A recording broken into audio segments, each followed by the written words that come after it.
Well, we're back with Pat Westhoff from FAPRI, and now we're going to talk about the Farm Bill. And why do we need a Farm Bill for?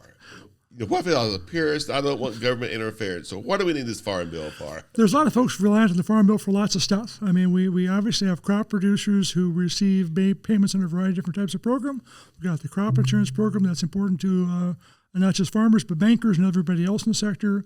And, of course, we've got the SNAP program that provides benefits to low-income people around this country. Conservation programs that help people make transitions to reduce environmental concerns on their farms. So the Farm Bill is not just for farmers, producers. It's for the consumer on SNAP, which we used to call food stamps, and also the conservation programs. See, I did not even realize the conservation programs, like NRCS, for example. Right, yeah. So think of the Environmental Quality Incentive Program, the Conservation Reserve Program, all those programs that provide some payments to farmers and technical assistance to farmers trying to make transitions. If you look at the overall cost of these programs by Congressional Budget Office projections, the cost of the conservation programs is comparable to the cost of the commodity programs over the next 10 years.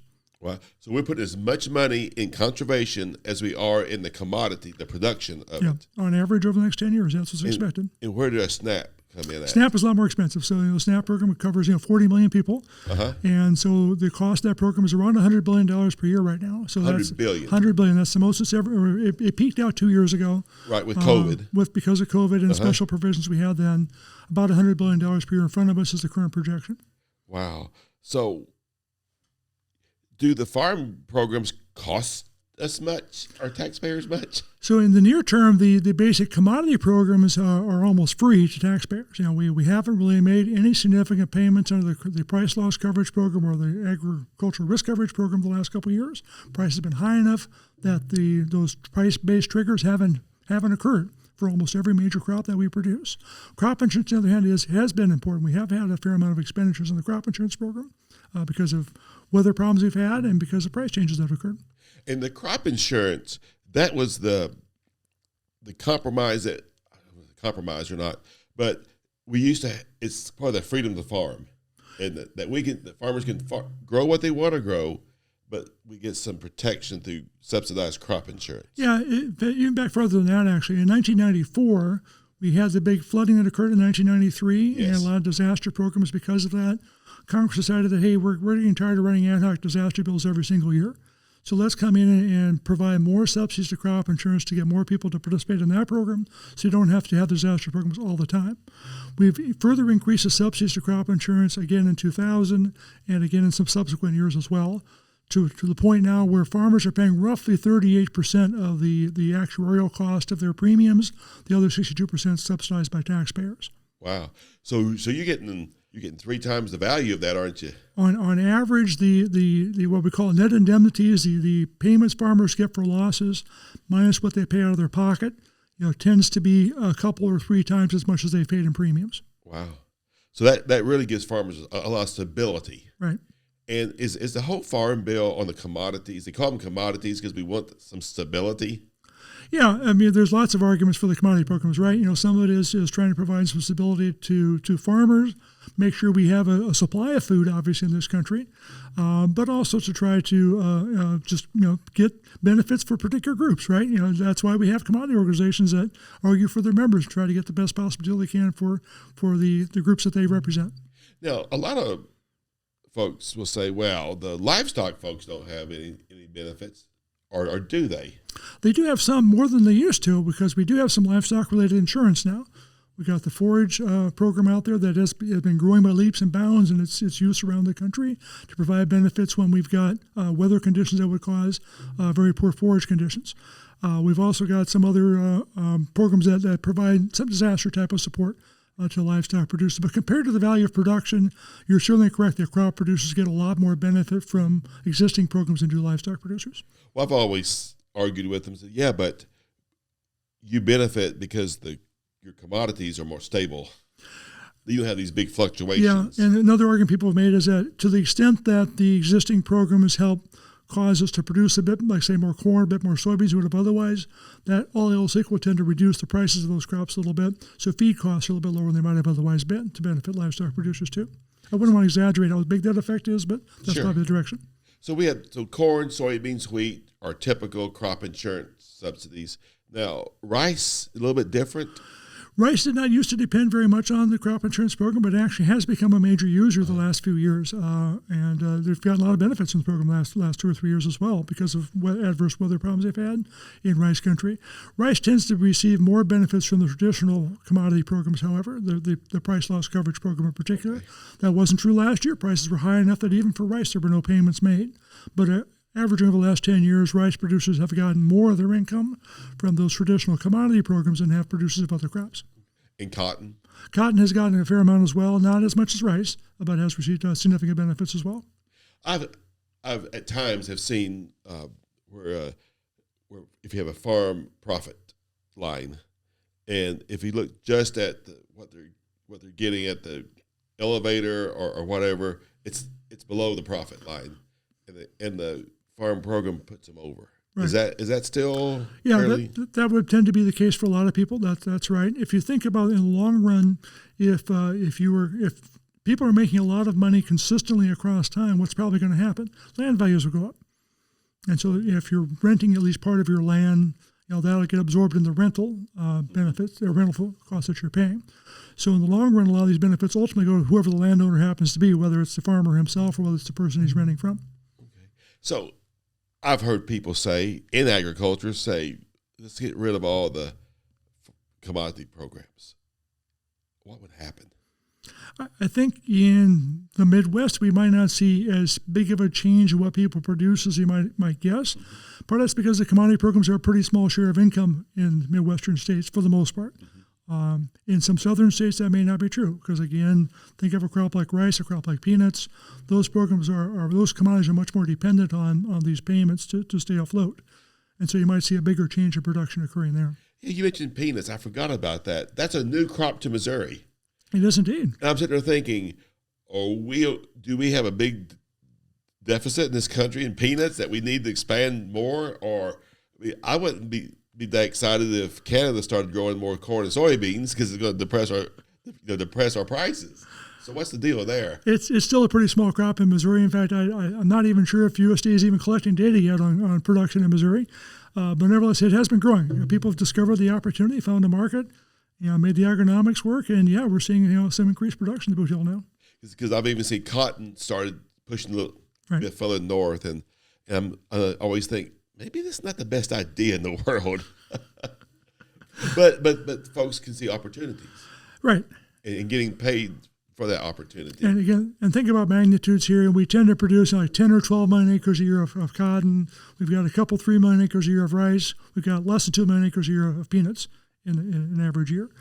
So it's just very different scales of operation of those major crops. So again, you said the Farm Bill doesn't cost anything except for the crop insurance. That's where taxpayers have to pony up. Right. So the payments are going directly to farmers. We're building in conservation programs. Yeah, we are spending money on conservation programs every year. And as I said, SNAP is also very important. As we look ahead, it depends where market prices go, of course. But if we were to keep current farm programs in place for the next 10 years, we might well see some increase in taxpayer outlays coming in 2 or 3 years' time. Given the way that the price loss coverage and especially the agricultural risk coverage program work, moving averages of prices come into play in determining future levels of benefits.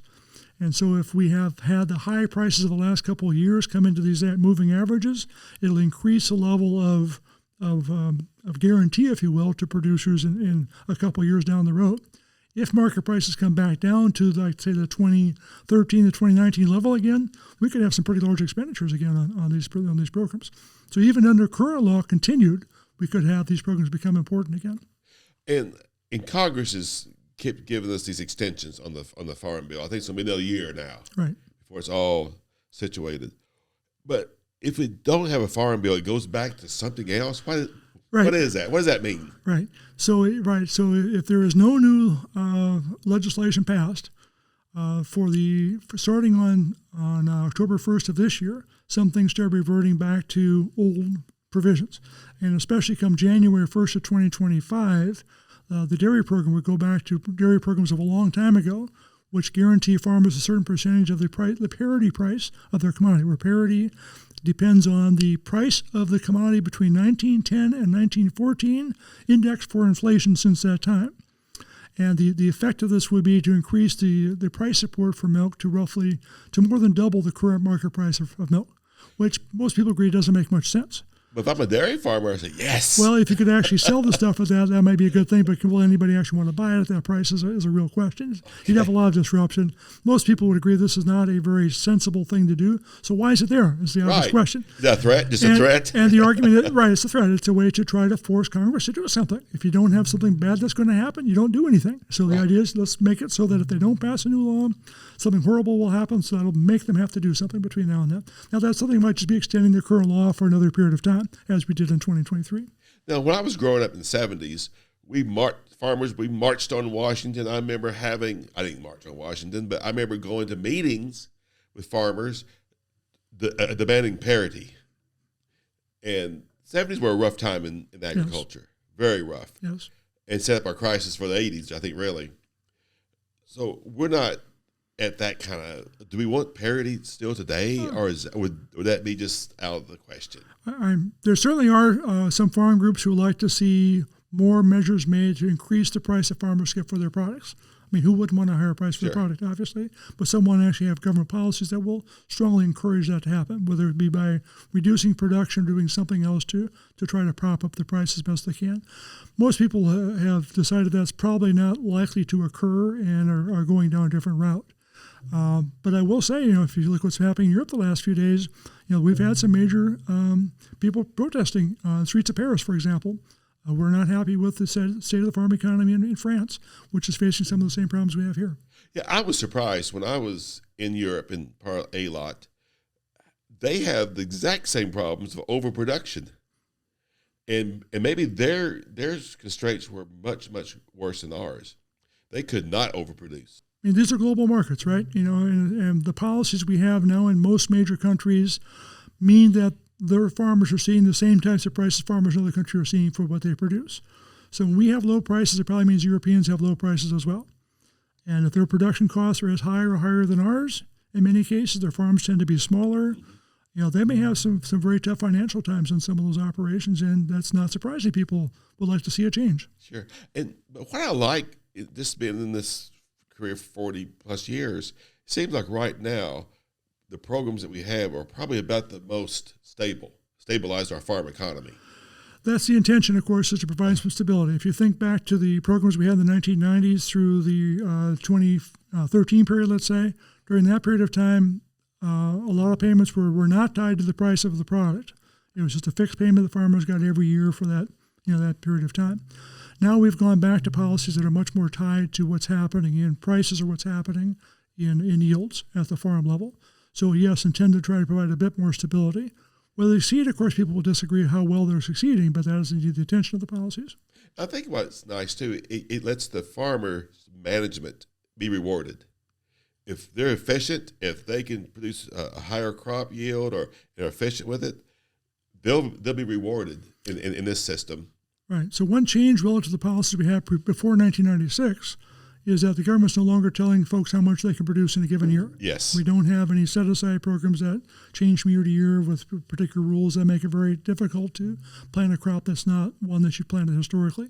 So people can pursue whatever tends to be the best outcome for them. Even our agricultural risk coverage and price loss coverage programs don't make payments that are tied to what producers plant this year. They're based on their base acreage from the past. Now, that sometimes can cause a headache because it means there could be a big disconnect between what they're getting paid for, what they're currently growing. But at the same time, it also means that they aren't going to be planting just to get the payment. They're going to get the payment no matter what, so they should still plant whatever makes the most sense for their farm based on market conditions. That's great. Yeah, it's that freedom to farm and freedom to make your own decisions, right, which really helps out a lot. All right. One thing you mentioned, if the reference price increased by 10%, what's that mean? So the price loss coverage program is, again, one of the major programs with the agricultural risk coverage program for crop producers. Under the price loss coverage program, you get a payment if the reference price is greater than the market price for the year as a whole. So if you think about a crop like corn, the current reference price in law is $3.70 per bushel. There's an extra provision in 2018 that allows that to increase based on moving average. It's now $4.01 per bushel for the current marketing year. Well, some people say, well, that's not consistent with cost of production these days. I mean, that if the price falls to $4.01 a bushel, I'm losing a lot of money. So I need to have a higher reference price if I really want to have a safety net that means something to me. So farm groups have been pretty united in calling for some increase in those reference prices. The challenge, of course, is that when you increase the reference price, you're going to increase the probability of making payments on these programs. And the Congressional Budget Office, whose job it is to estimate the cost of these programs, is going to say that's going to cost money to make that change. And given the rules of the game and how Congress considers legislation, the CBO estimate was going to cost taxpayers relative to current law has a lot to do with the process. In 2018, the Farm Bill that passed was estimated to have zero net change in the government deficit. That things that we're going to increase spending, we're going to be offset by things that reduce spending. If that same rule applies in the next Farm Bill, that means if we want to increase reference prices at a cost to taxpayers, something else has to be cut to pay for that. And no one's eager to be the one whose program is cut to pay for the increase in reference prices. So that's one of the challenges. Because right now, that's what Congress is discussing now. We have a $34 trillion accumulated budget. Right. That nobody has an appetite to increase expenses, but I don't think they have the appetite to decrease. Right. Specifically. So there definitely are members of Congress who are pushing, changes in policy that would provide an enhanced safety net for crop producers and livestock producers. So that's definitely in the discussion mix right now. But how to pay for that has not been decided. And there have been proposals to make cuts in some other programs, including the SNAP program. But that, of course, is resisted by other people. Right. And trying to come up with a bill that can actually get 218 votes in the, or 217 votes in the House and get 60 votes in the Senate to overcome a possible filibuster and be signed by the president, because that's what it takes for something to become law. All three of those parties have to come to an agreement. That's tough to do right now. That's why we don't have a farm bill yet. And we keep getting extensions, and hopefully we did get one to keep that stability going. Yes, I again, we'll see what the rest of the year plays out. There's going to be people trying to get a farm bill done here in the near term, but it'll be challenging to do so. All right. Well, is there anything else that we want to discuss? Any other subject or? I think we've covered a lot of ground here. We really have. I would say biofuel policies going forward are really, really important. Okay. And so, as we said maybe earlier, that it's not just what happens in the farm bill that matters, but also what happens and how those biofuel policies play out will have to do with the future of the farm sector too. Right. And how about the farmers talking about energy? Right. You see a lot of folks leasing their land for wind turbines, right, or even solar panels. Yeah, solar. There's real dollars there. There are indeed. The rental rates people are paying for those activities are pretty high and been attracted to a lot of producers. Some folks are concerned for effect that has on the availability of cropland, and other concerns that people have about those as well. I heard one farmer that had windmills turbines on his place. He said those that object to it are just mad because their farm didn't qualify. They didn't have the ridge that I did. Sure. Well, that is interesting. And biofuels will continue to be a big part of our commodity crops demand. That's right. It's so important already for corn, so important for soybean oil today. Where we go in front of us it's usually important. I mean, if because of the electrification of the fleet, if that means we eventually don't have much demand for biofuels, that's a huge negative for the sector. On the other hand, if we're able to get higher level blends more widely consumed and we're able to find a way to make sustainable aviation fuel in a way that makes sense, those could be big positives. So again, lots of uncertainty in front of us. And the trend in the United States and the world is consuming less meat. Not a big change. I think a lot of people were a bit surprised that meat consumption has hung in there very well in this country. We actually came back to the low levels we had a few years back to get to new record highs again in meat consumption in this country. More poultry and less beef, but nevertheless total meat not that terribly different. Europe has seen some drop in per capita meat consumption, but not dramatic yet. We'll see how it plays out elsewhere. China, of course, number one meat producer and consumer in the world by far. If you look at all the pork in the world, roughly half of that pork is produced and consumed in China. Okay. Yeah, and so what happens in the future meat consumption there and the other Southeast Asian countries is hugely important in the future demand for not just for meats, but also for the grains and oilseeds used to feed them. Because meat is still very expensive in those Southeastern Asian countries. Relative to people's income, that's true, yes. And as supply goes up there, they'll start consuming even more and more and more, and they could even become a right. Especially if their incomes keep growing. I mean, we right. tend to see in most countries that when their income levels rise from very low levels to close to the kind of levels we have in this country, then meat consumption tends to increase pretty dramatically for a certain level that income increase. Once you get to like U.S. or European style levels of income, then it doesn't matter so much anymore in total how much meat we consume. But for those lower income countries, yes, higher incomes mean more meat consumption. Is Africa another, maybe down the road, another 20, 30 years, a big market for us? Yeah, if you look at global population growth right now, it's slowing dramatically. And in Europe, it's basically zero right now. In many Asian countries, it's slowing dramatically. China's population has already peaked. It's starting to decline. So where's population still growing? Africa is the main place where it's still growing proportionally, still pretty fast. In fact, in about 10 years' time, roughly half of the new people in the world each year will be Africans. Now, again, most people live in Asia. Africa's population is relatively small compared to Asia's population today. But over time, Africa will have an increasing share of the global population. If we see income growth occurring in Africa as well, and diets change because of that, and they can't keep on the domestic production to cover all that demand, those could be important markets for the future. Yeah. I remember 40 years ago in class talking about the underpopulation of Africa. They didn't have enough people to do all what they needed to do, and that's changing rapidly. That is changing very rapidly. We've got some countries in East Africa, Central Africa and East Africa that have seen just phenomenal population growth. It is slowing, but it's starting at a very high, rapid pace of growth that has changed those countries dramatically in the last 10, 20 years. Wow. So, yeah, it's never ending, isn't it? It is. That's certainly true. And food is so important. And food used for non-food purposes, that causes some heartache for folks, but it's usually the byproduct. And quite often that's the case. Now, again, right. Biofuels have been controversial, in lots of ways, obviously. But yeah, for most other products, that's true. And here at the University of Missouri, we're trying to always improve the quality of our food. The high oleic oil for soybeans, again, that's for human consumption. So we see a lot of progress that way. Right. So if we think about the future of demand for vegetable oil, yes, it is biofuels, obviously, but how much of the demand for the product that meets those quality standards that people are looking for today will be met by soybean oil versus imported canola oil, for example? Do your folks that do specialty markets, how is that? Is that segment growing? Your organic or your local or say grass finished beef and such, is that growing? Yes, it's growing. Maybe not quite at the same pace it was pre-COVID, but yes, we are still seeing growth in a lot of those industries. And yes, new opportunities for people as well. Right, and right now it's more the smaller farmer, but tends to be. But that could also grow into. But not always. If you think of organic, for example, the average scale of organic production now is a lot different than it was in the past. We're seeing a lot larger producers of organic products today.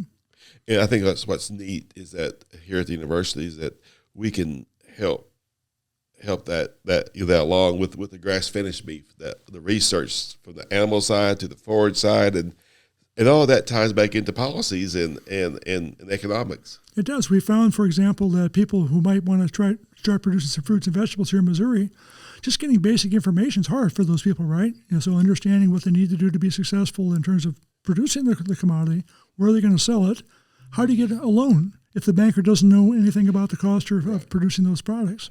So just lots of informational needs that we're trying to help here at the University of Missouri to provide that. I can imagine, I get my years now, say 75, 80 years ago when a farmer wanted to grow soybeans, new crop. Why would I want to loan you money for my great uncle called them peas. Right. Because to him they were a pea, not a bean. Right. No, that's right. And again, it's just getting that basic information. People have the opportunity, but also making sure that people have good information about what the prospects really are for those things. I mean, think about what's happened to the hemp industry over the last number of years. We probably got a little carried away at the start. A lot of folks got into it, not really understanding what they're getting into. We saw overproduction and a big drop in price. That's really hurt a lot of those people who try to get in the industry. Yeah, often by the time it gets to where that was, that CB oil, for example, right. That boat has sailed. The early ones made the money. Right. Now you're just growing a commodity. Yeah. So it doesn't mean there may not be some opportunities down the road, but there may not be the same opportunities you thought when this process was starting. One last question. My son and I had this discussion. Is technology, AI, is that going to help all farmers, or is it going to make the big farmer bigger? That's a big $64 question. I wish I knew the answer to it. And it depends on technology is the short answer. And I know it's a weasel answer. I love realize depends. that. I mean, I weasel that. I know I'm cheating a bit there. But certainly you can think of certain technologies we've adopted over the last 30, 40, 50 years that have been easily adopted by everybody. Mm-hmm. And those can indeed provide benefits to everybody, but some that indeed are scale dependent. If you think about, I don't know, if you have to spend a lot of money up front to get a new technology, that's going to affect people of different skill very differently, obviously. So can we come up with technologies that are easily accessible to everybody is going to be important for how this affects the distribution of income and the makeup of the farm sector 10, 20, 50 years in the future. Because that's going to affect our rural economy. Yes. And part of our issues now is that we've lost so many folks in our rural economy. That's right. That we really don't want to lose any more.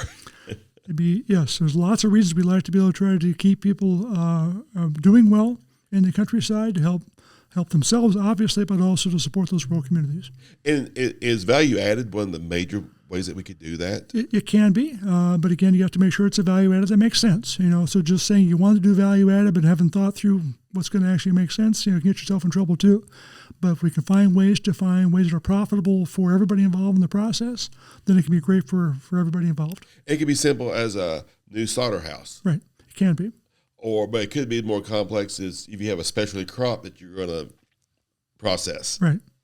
And again, being thoughtful about that as you do it to make sure you are indeed identifying good opportunities that can really pay off in the longer run, as opposed to just chasing something because we think value added is the idea. And where would folks learn more about that or go for assistance? I think we have lots of folks here at MU Extension do a good job. Is that right? All right. Trying to be on top of those issues as best we can, and a lot more to learn as we go along. And Extension not only at your local, but also at the university, at the state level. Those folks are working on this. That's right. Should mention a new opportunity as well. We have a new group associated with FAPRI called the Rural and Farm Finance Center that just kicked off 3 years ago. We're in the process of trying to hire a new director for that right now. Oh, wow. And we're excited about the possibility that could be a big support for rural communities and for rural finance here in Missouri and around the country. Good to put those investments in. That's right. To make the rural economy grow. Identify the ones that actually make sense for everybody involved. I love that. All right. Well, thanks so much, Pat. We've had a great discussion here. And, my philosophy usually is buy high and sell low. I think a lot of folks have had that experience. They have. Well, thanks so much. And thank you for tuning in to Tim's Take. This is it for this month, and we'll see you next time.